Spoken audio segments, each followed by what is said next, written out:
목사님이 왜 저만 해요? 딴 분은 안 하겠죠.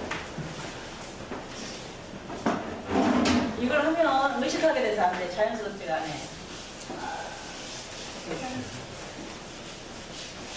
그래도 레몬스 이대로. 안녕하세요. 박수장입니다. 어쩔 수 없이 나왔습니다. 순서니까. 그리고 이제 먼저 하기 전에요. 제가 그냥 찬양으로 먼저 하나님 앞에 올려드릴게요. 전에는 이 찬양이 좋은 줄 몰랐는데 요새 이제 이 찬양이 갑자기 좋아지더라고요.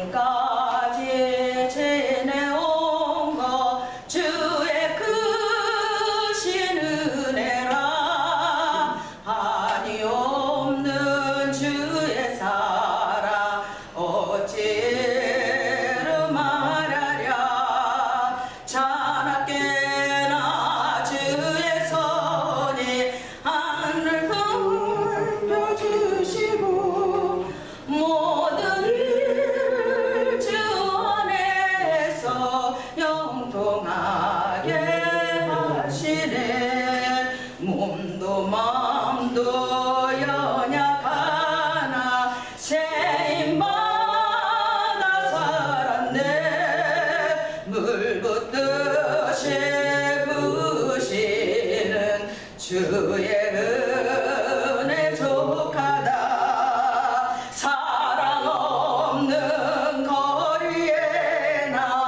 험한 산길을 맬 때 주의 손을 굳게 잡고 난무하며 가리라 주님 다시 배울 날에 날로 다가와 무거운 짐 주께 맡겨 벗을 날도 멀잖네 나를 위해 예비하신 고향 집에 돌아가 아버지의 품 안에서 영원토록 살리라. 지금까지 살아온 것은 하나님의 은혜였다는 것입니다.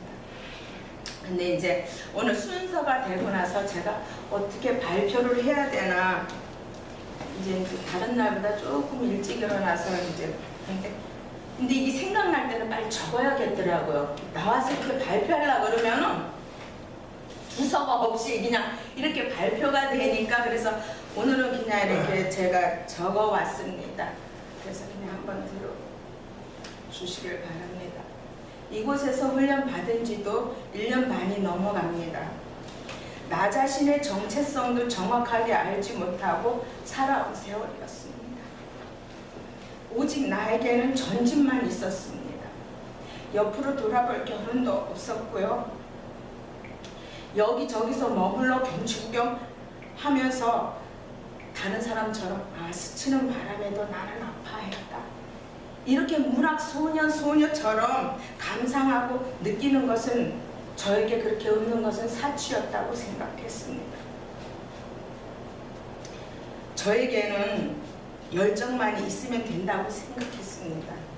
그래서 삶이 다하는 날까지 계속 열정이 이어가는 것이 기도의 제목이기도 했습니다.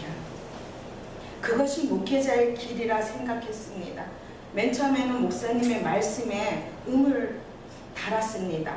문학 소녀들처럼 말하고 행동하는 것이 목회자의 길을 가는데 무슨 상관이 있을까? 라고요.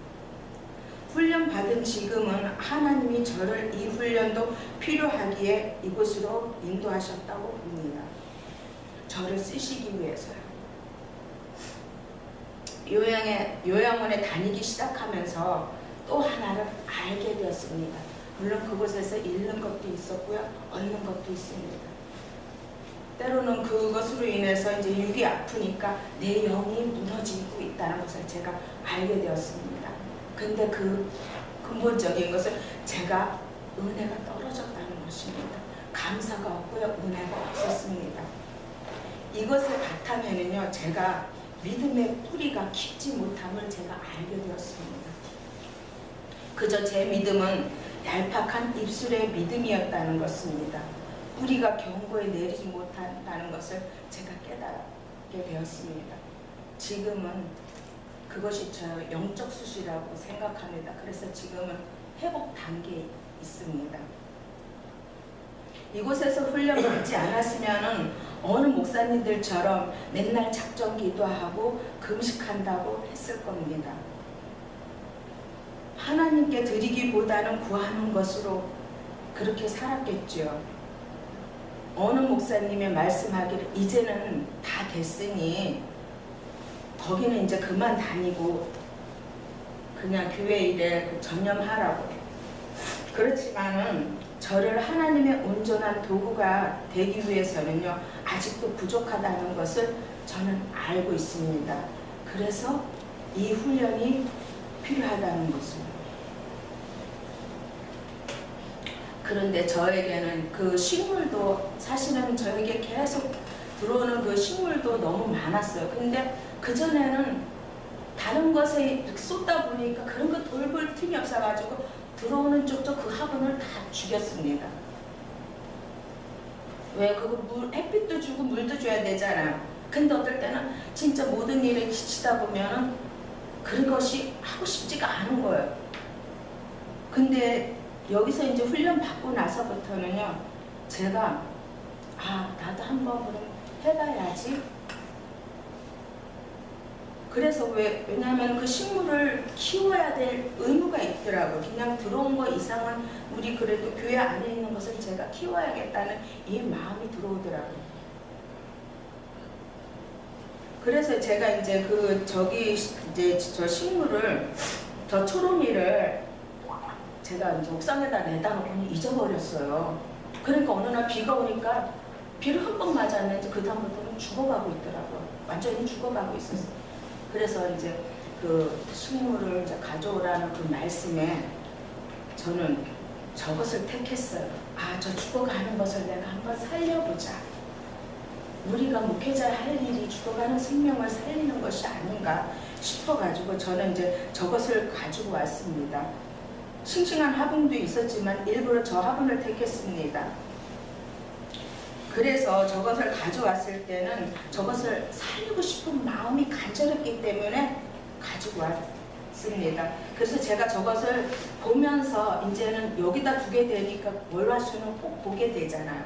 저것만 보게 되는데 처음에는 쟤한테 관심을 가지고 나니까 제가 자꾸 풀어지고 있다는 것을 제가 느끼게 됩니다.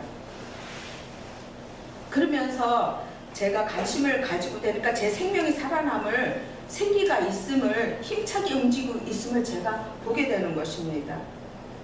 그래서 제가 첫날에 사진 찍었고요. 그 다음에 일주일 지나고 나서 또 사진을 찍었고요. 오는 날은 저것을 관찰하면서도 제가 사진을 찍었습니다. 그러면서 이제 또 교회 가서 저것을 이제 크게 확대해가지고 저것을 보면서 제가 감상을 했습니다. 그 어느 날은 저것을 찍고서는 감상하고 눈을 감았는데요. 저것을 느끼지 못했던 것이 느껴지는 거예요. 그 살아있음을. 그 어느 날 감상하는데 비 오고 나서 왜 그 빗방울이 햇빛에 반짝이는 그런 것을 제가 보게 된 거예요. 그래서 저 식물이 지금 살아나고 있구나. 그러면서 제가 뭘 생각했냐 하면요, 주님을 생각하게 됐어요. 주님을 생각하게 되는데 그것도 부활이라는 그 단어가 생각나더라고요. 이것도 훈련받은 효과입니다. 그 전에 이런 거 생각지도 못했어요. 제가 어디서 이런 발상, 그 식물을 보고서 그것이 나오겠어요. 그러면서 그것을 살아나고 있음을 보는데 거기서 뭘 보냐면요, 소망, 믿음, 사랑을 보게 됐어요. 제가. 그래서 그 생명이 얼마나 귀한 것인지를요, 그 어떠한 것보다도 돈으로 살 수 없는 그 가치를 제가 저 초롱이에게서 제가 발견하게 된 거예요.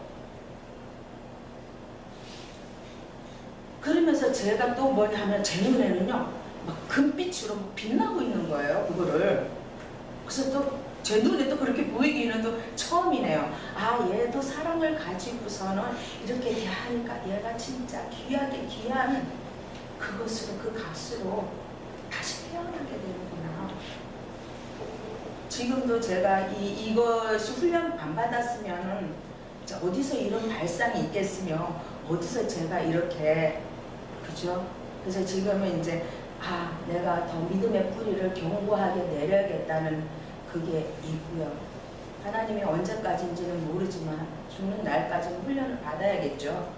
어떤 식으로 받느냐가 이제 죄가 관리가 잘 되고 이러면 하나님께서 제 또 다른 일을 저에게 시키실 거라는 것을 믿습니다.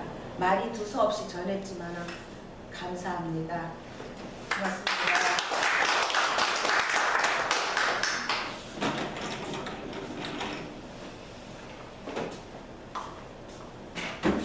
집에 가셔서는 주로 어떻게 생활하십니까? 집에 들어가면요 목사님 저는 일찍 가야 9시고 거의 10시거든요. 그러면 뭐 요새는 그 자리 같으면 왔어 이러고 그냥 각자 씻고 이렇게 잤는데 요새는 그래도 자꾸 이제 스킨십을 하려니까 손이라도 이렇게 잡으려 하고요. 네. 그래도 아주는 아니지만 그래도 노력을 하려고 그러고 근데 이게 연결이 잘 안 되더라고요. 아, 잘 안 아직까지는요 잘 안 되는데 되죠. 예, 예. 이게 이제 습관이 안 되는 거죠. 뭐든지 익숙해져야 돼요. 성숙 단계에 들어가야 돼요. 그러니까 제가 며칠 전에도 깨우는데 안 일어나요. 그래서 제가 여뻥 이랬거든요. 그랬더니 눈을 번쩍 뜨는 거예요. 근데 그게 처음에는 그 단어가 쑥스럽고 그랬는데 이게 쑥스러웠다. 나도 한번 해보자. 이래가지고 오늘도 여보 이러니까 괜찮더라고요. 그래서 아 이것도 자꾸 하면은 되는구나. 뭐든지 하면은 늘게끔 돼 있어요. 어색하지 않지. 어린아이가 첫 번부터 습관질 할 수 있고 젓갈질 할 수 있어요.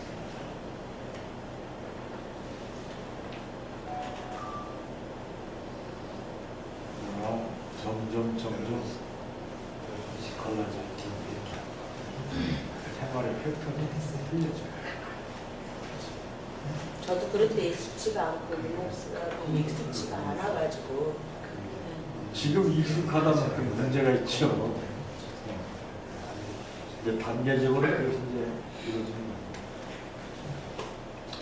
어쨌든 수고하셨습니다.